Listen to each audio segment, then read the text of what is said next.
Hello there, children. Whoa. What is success? That's the thing we're all trying to get to, right? Success. Success. Yes. What is success for you? I want a car. I want a soulmate. I want a house. I want to have this awesome job being a film director and making buttloads of money. Why do I want that? Why? Because I'll feel important. People will like me. I'm giving something beautiful. I'm inspiring other people. All right, we're getting closer. Why do you want a soulmate? I want to have good sex. I want to feel like I belong in this world. I want companionship. Why do we want these things? When I went to Southeast Asia, I went to Cambodia, Laos, Vietnam, and Thailand, and I saw some pretty poor people, and they were all smiling. And they all wanted to look me in the eye and wish me a good day.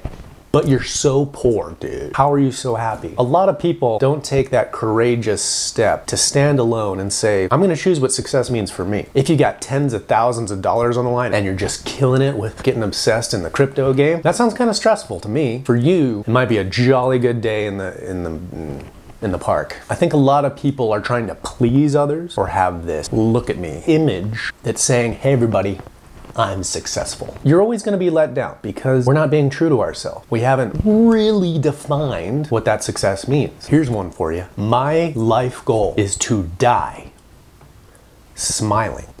What the frick are you talking about? Die smiling? Dying could be full of pain, full of misery, and here's even worse. Dying on your deathbed knowing that you did nothing for this world, feeling, oh man, I regret pretty much all of that. If my mind, my heart, and my body briefly pop in and out of this existence for a brief period in eternity, I want to die knowing without a shadow of a doubt this world is better off because I existed inside of it. How do you do that? That can be kind of scary if we're not living today from principles, from values. Those days are gonna rack up and it's gonna end with a meaningless life with no one beside you, alone. Sorry.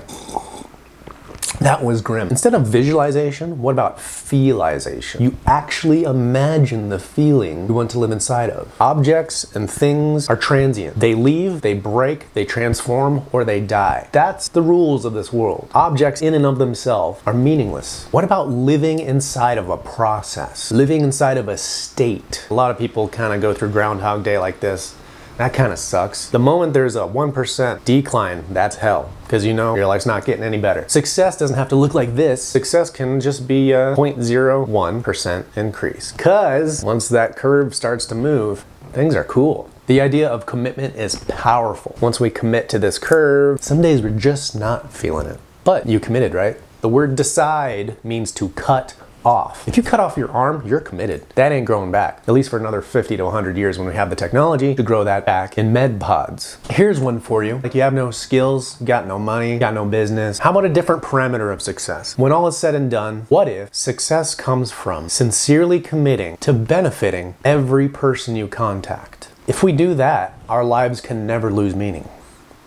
If everyone eventually lets go of all the things that aren't serving them in their consciousness and lets go of the negativity, what's remembered forever? Only what is kind, selfless, and true. Everything else will be eventually let go of, forgiven, or decided, that doesn't really serve my consciousness. The only thing that's left is the kind, the generous, the unconditional loving acts from the physical reality that's constantly being eroded and reborn. Those are the only thing that stands the test of time. Principles, feelings, and meanings last longer than the physical things. True success is feeling like we're living inside of a process. We're living inside of a commitment, a devotion to benefiting, to uplifting and inspiring ourselves and others. And you know what's cool? Living inside of that state, some really cool physical symptoms happen out of that. A wonderful partner shows up that wants to serve the highest good. Opportunities for business and creative projects. Oh my gosh, I've always wanted to be a voice actor. Your people start to show up. I think people just need permission to live inside of an energy state. People need permission to be free. People are just waiting for someone else to be true and loving. Oh,